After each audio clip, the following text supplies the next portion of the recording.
y'all, welcome and welcome back and welcome to day 2 of my entire month of reading your guys' scary stories. You heard me right. That's literally all I'm doing this month, and I'm doing it every single day.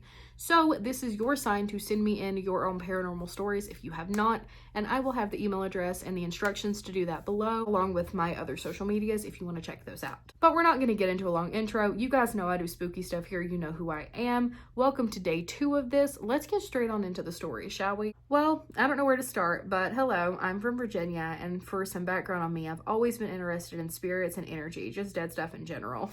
I found beauty in the macabre since I was young, and it's now an obsession in my adulthood. Well, on to the story. When I was a teenager, I lived with my mom. Both her and I are witches, and we started to get into our spirituality around the same time. I could always feel shifts, but never see them, and since this story's changed. Well, a lot of drug and family issues were happening at this time, and my mom, being the kind of person she is, she let people into our home. Once they moved out, a bunch of flies were just in my room that they were in. Before all this happened, the house was full of light and happiness, even with the curtains closed. But during this time, when they were in the house, I was more depressed and the house seemed darker. Even with all the windows open and the lights on, everything just seemed like it shifted to gray. One night I was getting something to eat at like 3 in the morning because I struggle a lot with staying asleep. This has always been an issue for me, even when I was a kid, and now in my adulthood, but I digress. I was walking out of my room and I just saw this ball of darkness just chilling in the center corner of the dining room. We moved out, but after the house, our family luck has been non-existent. So what are your thoughts? It sounds like something got attached to you, maybe from those people. I think one of the people that came into your house maybe carried a dark attachment, and it saw light and decided to soak it up, because that's just what negative attachments like to do. That is a big reason that whenever you do cleansings, it's a good idea to put positive energy and intentions back into your house, because it's harder for them to suck up a lot of positivity, but it's really easy for them to just fill negativity into an empty space. You see what I mean? So that's what it sounds like. I would maybe consider doing a cord cutting ritual on this entity. A lot of people say you can't do that on entities. You absolutely can, and I've done it. Just set your intentions with what you're doing and do it, because it sounds like it's just leached onto your family, and it shouldn't be doing that. So I would get rid of it. All right, next story. When I was younger, I lived in a small double-wide trailer. From the early ages of 2, I used to tell my mom of a little man who used to live in my closet. I say little because he was actually like 2 to 3 feet tall.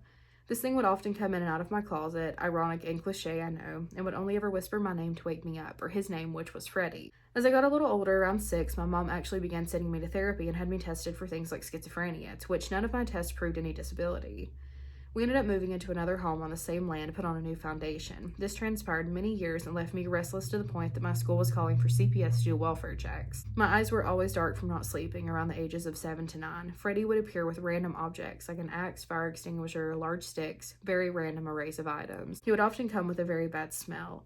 It got to the point that my mom was actually starting to witness some of the things he'd do, like opening and closing doors and messing with TVs and music she was playing. Finally believed I wasn't crazy. My aunt, who's 2 years older, had been babysitting me one day when I woke up complaining that he had been in my room. She allowed me to sleep with her in the guest room, and after settling in, the stool at the foot of her bed began to rock. I looked at her in disbelief and said, "See, I told you Freddy was real." The closet door then opened, and a bowling ball that had been in a carrying bag fell out over the top shelf and rolled out towards us.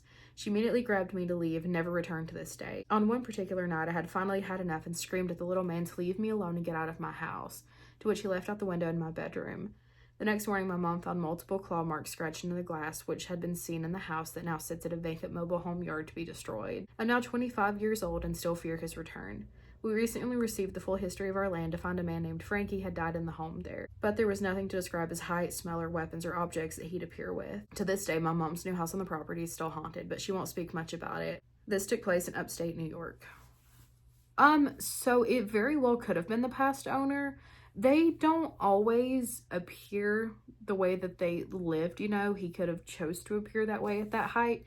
Maybe he was trying to be less threatening to you, but I feel like that didn't work if he was showing up with an axe. So I don't know. Is it possible Freddy was a fae? Did you like have little gifts left around the house that you couldn't explain? And did you maybe take one of the gifts, or did your mom take a gift? That's what I want to know. I hear like height, like small height, and I'm like, fae. But it could have been a few things. But I'm curious to know if you or your mom got left any gifts and if you took them. It could be literally anything. Mine was a Fisher-Price spoon and pacifier. Most people get shiny rocks and stuff. I got toys.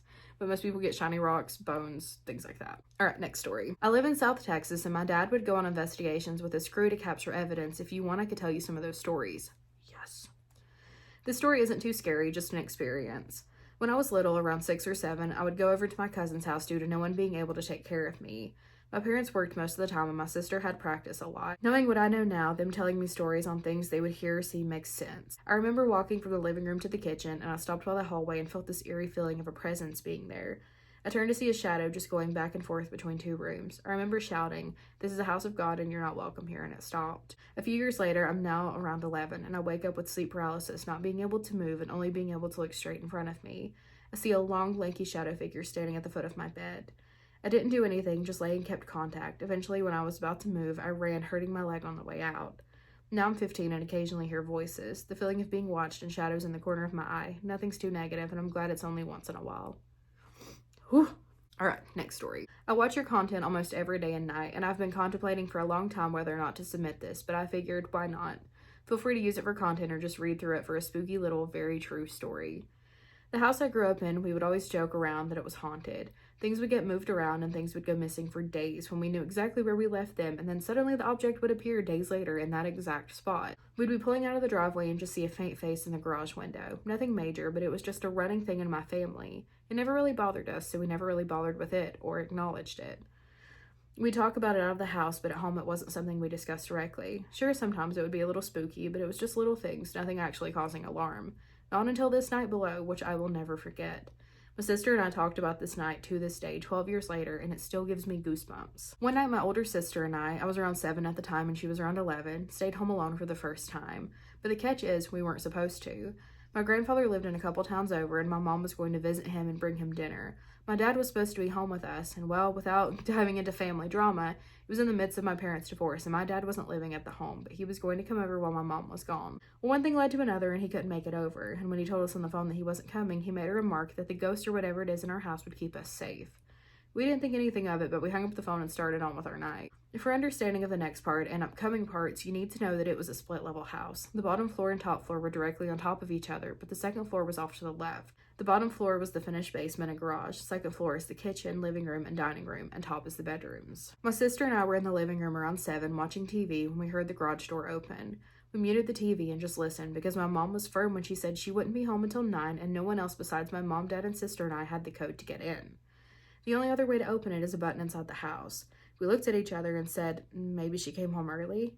We waited a few minutes and nothing. Being young and naive, we went downstairs, through the basement, and through the internal garage door.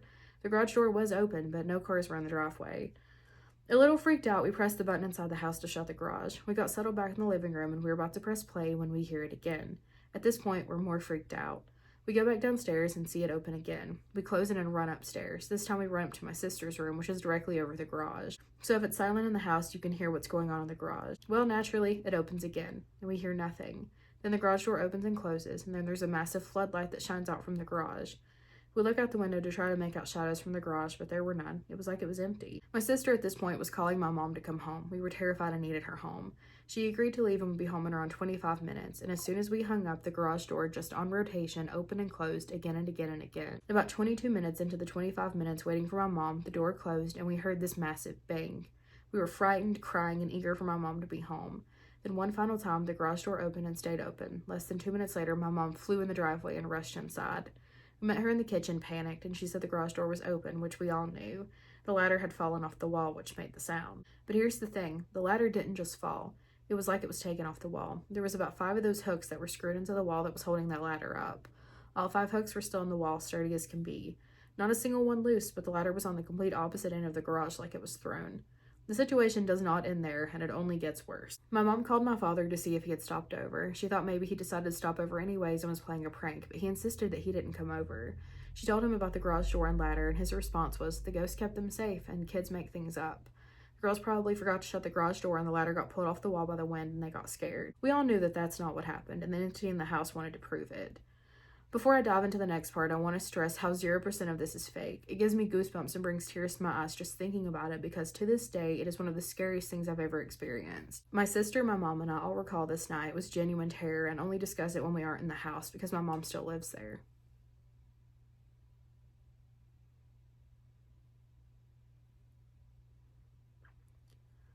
Hey, babe? Do you want to come hang out? Okay. Okay. An emotional support pillow. What the fuck was that? The same night, we're all tucked in bed, and my mom's in her room, and my sister in hers, and me in mine. 3 o'clock on the dot, I hear the most terrifying sound. It sounds like an ungodly scream, with things just breaking. It sounds like a car drove through the front of my house. My mom, my sister, and I all run into the hallway, all three of us sobbing. We just stood there in silence, just listening, waiting for something else, but nothing else comes. We wait for 10 minutes, holding our breath like statuses, until my mom said that she wants to go down and see what happened. We all sneak down and we look into the living room first. Nothing. No damage. Front door and windows locked.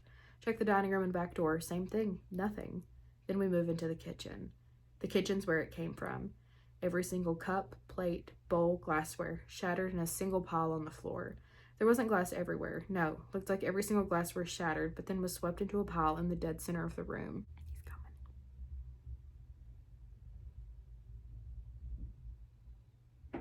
Ew, I heard him outside the door. Ooh, I don't like this. I don't like this. Okay. The scariest part, every single cabinet door is closed. It wasn't like the cabinets fell off the wall or even that the doors were open and the shelves filled. No, the cabinet doors were shut as they normally would be. I got freaked out. I'm still filming. I got freaked out. You got freaked out? I got freaked out. The cabinets were completely empty and bare on the inside. Plates from dinner that were in the drying rack, no longer on the drying rack, but the drying rack is perfectly placed on the counter. But there was only one crash, only one sound. It wasn't over time. Every single cup, plate, bowl, etc. was all broken at the same time, same moment, at 3 a.m. with no other explanation on how it came to be, mixed with a blood-curdling scream heard with it. This entity didn't like being doubted, because from that moment on, no one doubted what my sister and I said happened. No one has ever called upon that entity again, and everything has gone back to seemingly normal, just a passing face in the garage window every so often. I hope this lived up to the time spent reading it. I'm happy to share additional details if you want. Send anything you want. That is terrifying. That was so scary. My husband's sitting in here now. Say hi. Okay, you know what? We're going to read one more story and call this one. I wanted it to be longer, but I'm freaked out, and I don't want to read anymore tonight. It's kind of late at night. It's my fault for doing this so late. I've been watching your channel for a while now and love hearing all the creepy experiences that other people have gone through, so here's some of mine. All these stories take place in southern Kentucky in a rural town. All of this started in January of 2018 when I was gifted a Ouija board for my 16th birthday. Here we freaking go. Me being a dumb teenager, along with all of my friends, we decided that we were going to pick a night to play the Ouija board together. At least you didn't play it by yourself. For a little bit of background, I was best friends with a girl and her family who lived in a house that was completely off-grid. No electricity except from a generator, solar panels, and their heat came from a chimney and wood stove. They lived on a piece of property that backed into the neighbor's property, which is primarily used for hunting. We've explored these woods multiple times before the Ouija board came into play. The neighbor's property was very strange. They had a graveyard circa 17 to 1800s. With numerous gravestones and a large tree out in the middle of the property that had scripture carved into it, as well as a hunting shed with bone skulls and many other strange carvings and trees surrounding the area. Back to the Ouija board. A couple of months after my birthday, when the weather was warm enough to go camping, we all decided that that was the night that we were going to play this board together for the first time in the woods of their neighbor's property. We packed up our camping supplies, tent, flashlights, and Ouija board. 6 of us, including myself, hiked out into these woods into the area with the scripture tree, as we called it. We all huddled around and started a fire and began playing the Ouija board. We immediately had something replying to us from the moment the planchette hit the board. We asked all the typical questions of what they died of and what happened to them and even their name, which it quickly spelled out onto the board. It seemed to have some sort of connection with me, always asking me to continue playing the game when I removed my hand from the planchette. From that night on, I began experiencing the feeling of being watched at all times. We played the board several times, amping up the energy with whatever spoke to us that night. We would spend hours out in the woods thinking that we were only gone for 30 minutes at a time. When we came back, my best friend's mom would tell us that we'd been gone for several hours, and we experienced a lot of moments where we went missing time while we were out in the woods exploring. I can't say playing the board started all this activity, but it definitely heightened it to an extreme. After that night, I began experiencing extreme vivid dreams and nightmares, and strange experiences on top of that. I've had many more stories from what's listed below, but here's a few I can remember in detail, and I hope you and your subscribers enjoy. Story number 1. I remember one night in particular, it was just me and my dad home. It was late at night, approaching on midnight. I was sitting on my bed watching my phone when my bedroom door to the left of me creaked open and quickly closed again. I heard no footsteps, no sound, just the door opening and then closing. I sat there for a minute contemplating and then got up and began looking around the house to ask my dad if it was him. He was nowhere inside the house. I went outside to the front porch and found him layered in 3 separate jackets, smoking a cigarette. I asked him if it was him and he sternly replied no. I fully believe it was not my dad. I would have heard the sound of the multiple coats he was wearing swishing as he walked down the hallway, or his footsteps because our house was especially creaky. Story 2. In order for this to make sense, I have to describe my bedroom. My childhood bedroom had a very large bay window with a half circle at the top. The ceilings in that room were very tall, and the closet had an empty space above it because it didn't fully connect to the ceiling. I woke up very abruptly one night with the eerie feeling of being watched, and I peeked out of the blankets, and above my closet in that empty space, I felt a presence staring a hole through my soul. Shortly after, I heard footsteps coming down the hallway away from my room, and the feeling disappeared. Story number 3. Another night, I was dog watching my brother's puppy, and I woke up to him crying in the middle of the night sitting next to the bedroom door. Again, it was only me and my dad home. This was around 3 in the morning, and so I get up thinking he needs to go outside, and as soon as I open the door to the hallway, he peeks his head around the corner very slowly and starts growling. All of the hair on the back of his body was stood straight up. I've never seen him act this way before. He was barking, growling, and stood right in front of me, pushing me into the wall at the end of the hallway. It was pitch black and I couldn't see anything, but I felt the same feeling of being watched all over again. I called my brother to tell him what was happening, and he said that he was just up the street and would be there soon. As soon as my brother walked in the door and rounded into the hallway, this dog lunged at him, still barking and growling. As soon as he realized it was my brother, he calmed down, though. He lay down and went back to sleep, and I fully believe that this dog saw something that night that I couldn't see. The last story I have to share was the night that I spent home alone. It also has a video to go with it. My home was in a rural area in southern Kentucky. I was around 17 at the time, and I was getting ready to do my nighttime routine of closing all the blinds, locking the doors, and turning off all the lights. We had a lamp in our living room, and it was the last light I left on before I went to bed. I just walked down the hallway and went into my bedroom to change before I turned off the lamp and went to bed. As soon as I turned around to go into the hallway, the lamp in the living room starts flickering violently. I pull out my phone and start recording the lamp, a little freaked out, but pretty sure it could have just been the bulb going out. As soon as I cut the video, the lamp stopped flickering, and footsteps proceeded to follow me down the hallway. I slammed the door to my bedroom and told whatever it was to leave me alone, chills running up and down my spine. It's safe to say I left the lamp on that night, crawled into bed, covered myself, and locked my bedroom door. I still have that lamp, and it's currently sitting in my new apartment. I've never experienced that lamp flickering like that since I moved into this new home. The video I took from that night is linked below, and I will have inserted that, so you've seen it.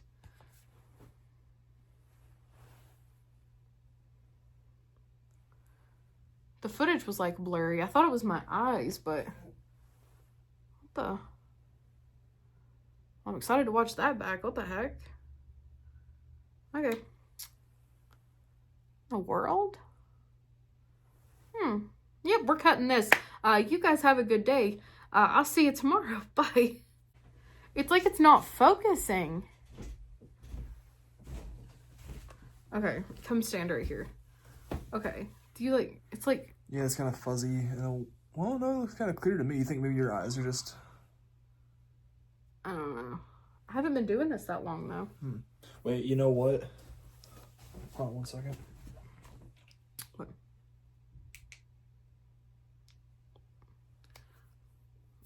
How's that? I mean, that looks better. I don't know. It wasn't doing that at all, though. Like, I wasn't doing that before? No, not before this. But the reason I had you come up here was I heard something, like, walking around over there when I was reading this last story. Oh, God. Like, the second to last one. Oh, hell And it no. freaked me out, and I kept hearing, like, a clicking noise, and I just didn't want to be up here by myself. A clicking noise? It was a clicking noise.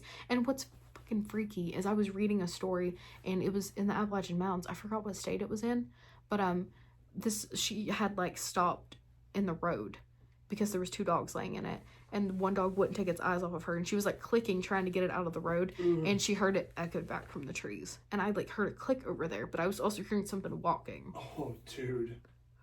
I just didn't want to be by myself anymore. Oh, I don't like that.